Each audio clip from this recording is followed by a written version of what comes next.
E é de xustiza que fagamos un recoñecemento ás persoas que estiveron ao pé do cañón nos momentos máis difíciles, que reflexionemos.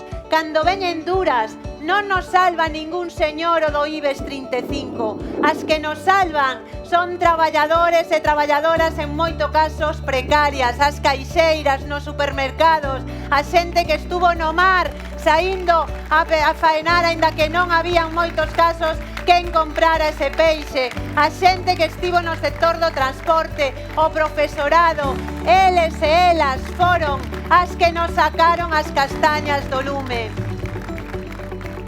E temos unha débeda inmensa, e esa débeda tamén a temos que saldar o próximo 12 de xullo. Temos que traballar para construir esa Galiza de mulleres libres, sin precariedade, loitando contra a violencia machista. É unha parte moi pequena que temos que devolverlle a todas as que estiveron aí ao pé do cañón.